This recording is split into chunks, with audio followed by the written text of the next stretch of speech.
Don't speak. Just come closer, the alien girl whispered. The silent encounter. The reception hall of the Meridian gleamed with artificial starlight, carefully calibrated to make the various alien delegates feel welcome. Dr. Kian Thorne adjusted his formal uniform collar, uncomfortable in the stiff fabric as he studied the assembled representatives from across the galaxy. As the ship's lead xenolinguist, he'd spent months preparing for this moment. First contact with 7 new civilizations, each with complex languages he'd barely begun to decode. Then he saw her. She stood apart from the other Veyran delegates, a solitary figure near the viewport. Her skin held an ethereal luminescence, like moonlight captured in flesh, and her silver hair cascaded past her shoulders. While the other aliens engaged in animated conversation with human diplomats, she remained perfectly still, watching the stars beyond the transparent hull. Kian's colleague, Dr. Reeves, nudged him. That's the Veyran cultural attaché. Seraphine, I think. Hasn't spoken a single word since boarding. Quite rude, if you ask me. But Kian saw something else in her silence. Intention, perhaps even grace. Captain Aldrin's voice boomed across the hall. Let us formally welcome our distinguished guests. The ceremony began, each delegate approaching the captain in turn. When Seraphine's turn came, she moved with liquid elegance, her steps soundless on the polished floor. Kian found himself gravitating toward her, drawn by inexplicable magnetism. As she passed, their hands accidentally brushed, and the world tilted. Heat surged through him, not painful but intensely alive. Her eyes, dark as deep space but flecked with silver, locked onto his. For a heartbeat, everything else vanished, the crowd, the ceremony, his years of academic training. Before he could process what happened, she'd moved on, completing the formal greeting with the captain in complete silence, communicating only through elegant gestures. The reception continued for another hour. Kian tried to focus on conversations with other delegates, but his attention kept drifting to Seraphine. She never spoke, yet everyone who approached her seemed to understand her perfectly through her expressive movements and the peculiar way she had of making eye contact. Near the evening's end, as Kian stood by the refreshment station, he felt a presence beside him. Seraphine. Up close, she was even more captivating. She reached out slowly, giving him time to withdraw, and gently took his hand. The touch sent electricity racing up his arm. She tugged softly, an invitation. Against every professional instinct, Kian followed. She led him through corridors he barely registered, until they reached an empty observation deck. The vast window displayed the cosmos in all its glory. Only then did Seraphine turn to face him fully. She stepped close, closer than human etiquette would permit between strangers. Her fingers rose to his lips, pressing gently against them. The touch was intimate, forbidden, electrifying. Then she leaned forward, her breath warm against his ear, and spoke her first words to him in a voice like silk over steel. Don't speak, just come closer. Forbidden touches. Kian's heart hammered against his ribs as Seraphine's words echoed in the silent observation deck. He knew he should step back, cite protocol, remember his professional obligations. Instead, he found himself moving closer, drawn by a force stronger than logic. Her hands rose to frame his face, thumbs tracing his cheekbones with feather-like pressure. Her eyes searched his, asking permission for something he didn't fully understand but desperately wanted to give. Your people talk so much, she whispered, her accent musical and strange. But you say so little. Over the following days, Kian abandoned all sense. He would complete his official duties, translating diplomatic exchanges, attending briefings, then slip away to meet Seraphine in forgotten corners of the massive research vessel. She chose their meeting places carefully, the abandoned hydroponics bay in Sector 7, maintenance corridors that hadn't seen foot traffic in months, the cargo hold where Earth's gifts for the alien delegations were stored. In these stolen moments, Seraphine taught him what she called Vishari, the soul language of her people. On Vera, she explained, words were considered the shallowest form of communication, used only for practical matters. True meaning lived in proximity, in the energy that passed between bodies, in deliberate touch. Place your hand here, she guided him during one session, pressing his palm against her collarbone. Beneath his touch, he felt her pulse, steady and strong. Now close your eyes. Feel what I'm telling you. Warmth flowed from her skin into his hand. Somehow, without words, he understood. She was sharing joy, the happiness of their connection. When he opened his eyes, tears streaked his cheeks. "You feel it," she said, wonder in her voice. "Most humans cannot." Their encounters grew bolder. In the hydroponics bay, surrounded by genetically preserved earth flowers that Seraphine had never seen, she pulled him down among the blooming roses. The sweet fragrance enveloped them as she leaned in, her lips finally meeting his. The kiss was unlike anything Kian had experienced. It wasn't merely physical, it was as if their very essences mingled. He tasted starlight and sorrow, hope and desperation. His hands tangled in her silver hair while hers explored the planes of his back with curious reverence. When they finally broke apart, both breathless, Seraphine rested her forehead against his. "On my world," she said softly, "such a kiss is a sacred promise. Do you understand what you've just committed to?" "No," Kian admitted, his voice rough. "But I don't care." She smiled, sad and beautiful. "You should care. I should care. This is forbidden for more reasons than you know." "Then tell me," he urged. But Seraphine only pressed a finger to his lips again, that gesture that had become their secret code. "Not with words. Not yet. Let me show you first." That night, she taught him more Vishari, her body pressed against his as she guided his hands through complex patterns of meaning. Each touch communicated volumes: grief, longing, fear, desire. Kian was drowning in sensation, learning a language that bypassed his brain and spoke directly to his soul. Neither of them noticed the small security camera in the upper corner of the cargo hold, its red light blinking steadily in the darkness, recording everything.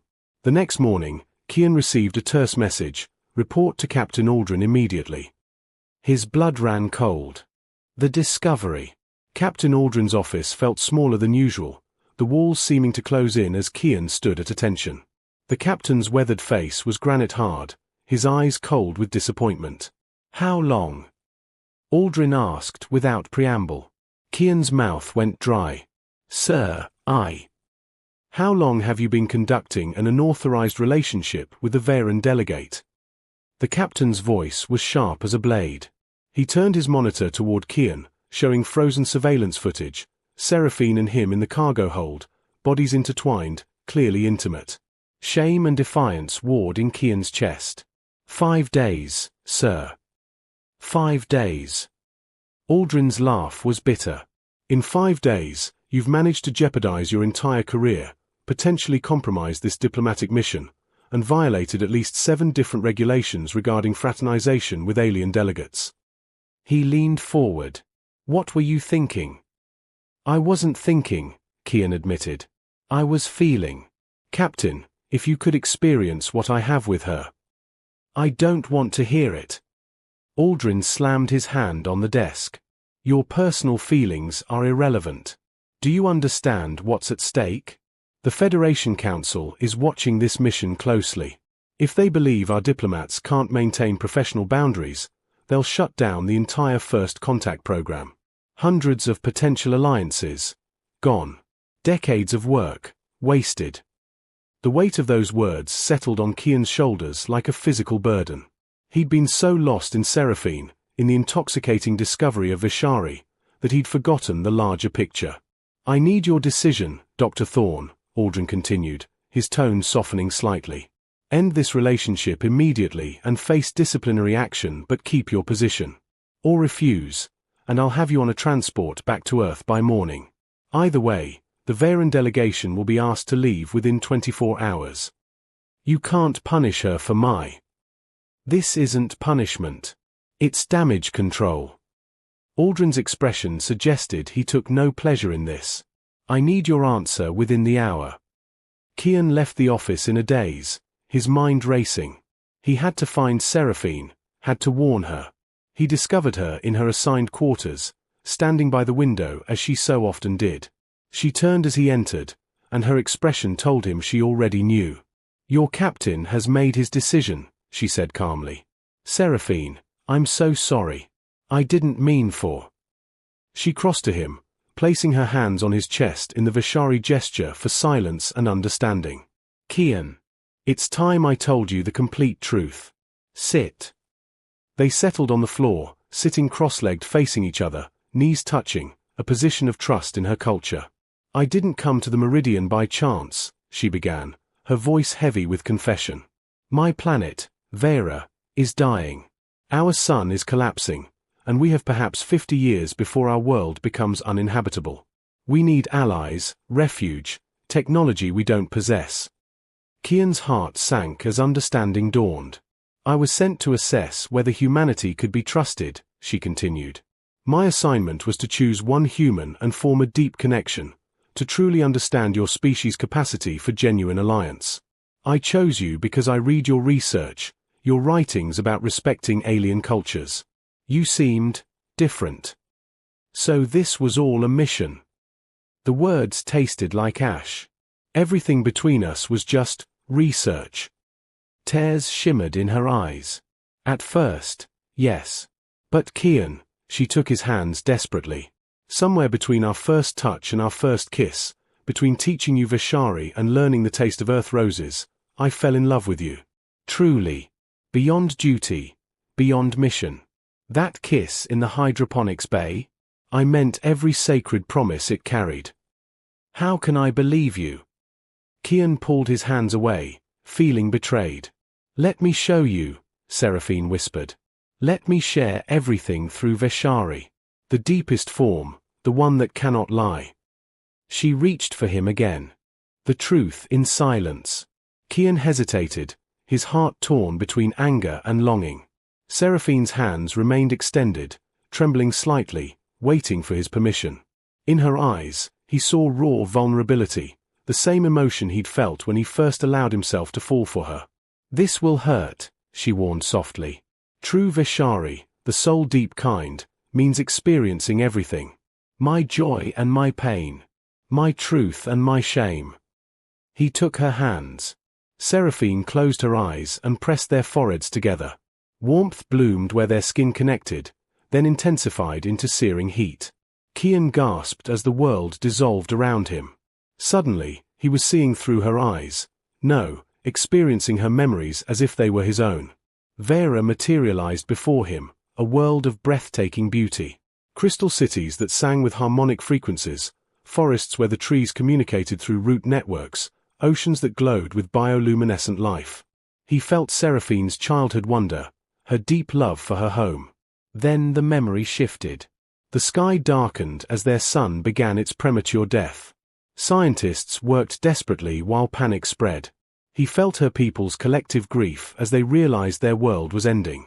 He experienced Seraphine's anguish as she volunteered for the diplomatic mission, a one-way journey, knowing she might never return home. More memories flooded through, her studying human files, selecting Kian specifically because his writings showed genuine respect for alien consciousness. He felt her clinical detachment as she prepared to manipulate him. But then came the moment their hands first touched at the reception. Kian experienced it from her perspective, the shocking, unexpected surge of genuine connection that shattered all her carefully laid plans. The feeling wasn't manipulation. It was recognition. Two souls calling to each other across the void of space. He lived through every moment they'd shared, teaching him Vishari while fighting her growing attachment, the kiss among the roses that sealed her fate, the nights she'd spent alone in her quarters, torn between duty and desire. Finally, he felt her present emotions, love so profound it ached, terror that she'd lost him, and crushing guilt for the deception. The connection broke, and Kian collapsed backward, gasping. Tears streamed down both their faces. You see now, Seraphine whispered. I cannot lie in Vishari. Everything I feel for you is real. But I've still failed my people. The Council will reject our alliance because of what we've done. Kian pulled her close, burying his face in her silver hair. I'm sorry. I'm sorry for doubting you. I'm the one who should apologize, she said against his chest. I began this with deception. But you stayed for truth, he replied, tilting her face up to his. That's what matters. Their kiss was salt-sweet with tears, desperate and tender. Kian's hands mapped the curves of her body as if memorizing every detail. Seraphine responded with equal hunger, pulling him closer, closer, until no space remained between them. They moved to her sleeping quarters, a small alcove designed for Varen physiology but adequate for their needs. In the soft artificial twilight, they undressed each other slowly, reverently. Each revealed piece of skin became an act of trust. Seraphine guided him with Vishari, her touches communicating desire and instruction without words. Their lovemaking was a conversation in a language beyond speech, a joining not just of bodies but of souls. Kian experienced everything twice, his own pleasure and hers, reflected and amplified through their connection.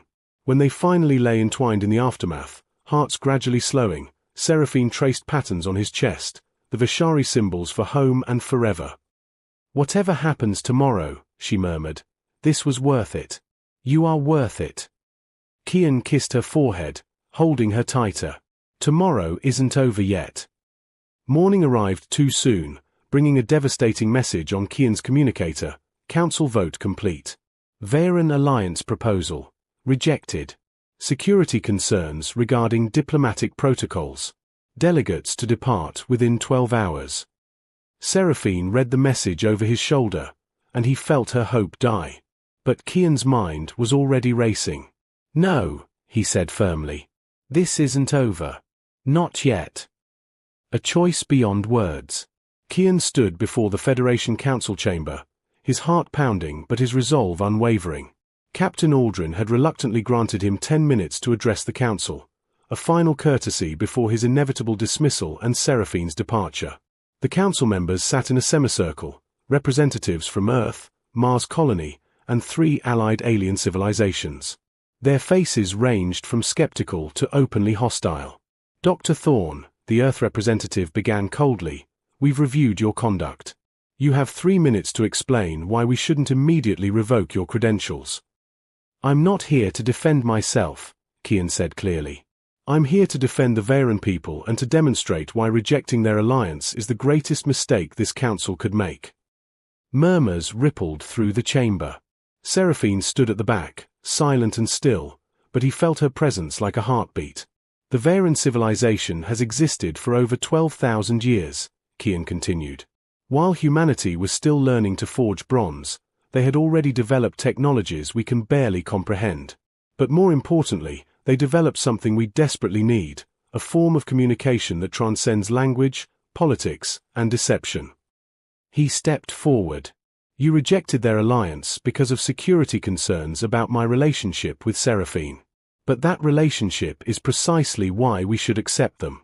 Through Vishari, the Varen soul language, true deception becomes impossible. Let me show you." Before anyone could object, Kian turned to Seraphine. She understood immediately, moving to join him at the center of the chamber. "In Vishari," Kian explained, "communication happens through intentional touch and energy exchange. It cannot be faked. It reveals truth on a fundamental level." He extended his hand to Seraphine. "With the Council's permission, I'll demonstrate." The Mars representative leaned forward with interest. "Proceed." Seraphine took Kian's hand, and he closed his eyes, focusing on projecting his genuine respect for her people, his grief for their dying world, his conviction that this alliance could benefit both species. He shaped these emotions into Vishari patterns, letting the council witness his absolute sincerity. When he opened his eyes, several council members looked shaken. "Now imagine," Kian pressed his advantage, "treaty negotiations where both parties can verify each other's true intentions. Imagine trade agreements where deception is impossible. Imagine the diplomatic breakthroughs we could achieve if we learned this skill." The Centauri representative spoke up. "This is all very compelling, Dr. Thorne, but it doesn't address the core issue. You violated protocols. How can we trust that personal feelings won't compromise future diplomatic missions?" Seraphine stepped forward then, speaking for the first time to the full council. "Because I am requesting that Dr. Thorne be assigned as permanent Earth ambassador to Vera." Shocked silence filled the chamber. "My people need allies," she continued, her voice steady despite the tremor in her hand that only Kian could feel. "But more than that, we need someone who will genuinely understand us. Kian has learned Vishari faster than any human we've ever encountered. He has proven he can bridge our worlds. Yes, We developed a personal relationship, but on Vera, the personal and professional are not separate. Deep connection is how we conduct all meaningful partnerships. The Earth representative exchanged glances with the others. This is highly irregular. So is first contact with a dying civilization, Kian added quietly. Sometimes irregular situations demand irregular solutions. I'm willing to leave the Meridian, leave my research position, and dedicate myself entirely to this alliance. Not despite my relationship with Seraphine, but because of it. Because I understand what's at stake. Long minutes passed as the council members conferred in whispered tones. Finally, the Earth representative spoke. Very well. We'll grant a provisional alliance with Vera, pending further negotiations. Dr. Thorne, you are hereby reassigned as Special Ambassador to the Veran people, effective immediately. You'll accompany their delegation to Vera and establish the first human embassy there. Relief flooded through Kian. Beside him, Seraphine's composure finally cracked, tears of joy streaming down her face. However, the representative continued sternly, this decision will be reviewed quarterly. Any indication that personal relationships are compromising diplomatic objectives, and the alliance is terminated. Understood. Understood, Kian and Seraphine answered in unison. 2 weeks later, Kian stood in the departure bay of the Meridian, a single case containing his belongings at his feet. The Veran ship waited beyond the airlock, sleek, organic-looking, utterly alien. Captain Aldrin approached, extending his hand. I still think you're crazy, he said, but there was respect in his eyes. But maybe crazy is what we need more of. Good luck, Ambassador. Thank you, Captain. For everything. Seraphine appeared at his side, taking his hand in the way that had become their constant communication.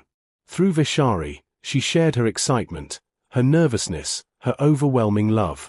As they walked toward the airlock together, Kian realized he was leaving behind everything familiar, his career, his home world, his entire previous life. Ahead lay a dying planet, a desperate people, and challenges he couldn't yet imagine. But he also had Seraphine. And through her, he had purpose. The airlock sealed behind them. The Veran ship's interior was beautiful and strange, filled with the harmonic sounds of their technology. Seraphine's people greeted them, dozens of Verans reaching out to touch Kian in welcome, sharing joy and hope through Vishari. As the ship disengaged from the Meridian and turned toward distant Vera, Seraphine led Kian to the observation deck. They stood together, watching Earth shrink to a blue marble, then a point of light, then nothing. She didn't speak, there was no need. Instead, she took both his hands and pressed them against her heart, sharing through Vishari all the words she'd never needed to say aloud: gratitude, wonder, and a love that transcended language itself. Kian pulled her close, resting his chin on her silver hair, and whispered, "Now we speak through action. Now we save a world," she whispered back. Together, they faced the viewport and the long journey ahead, two souls united across species and stars, proving that the deepest connections needed no words at all. The end.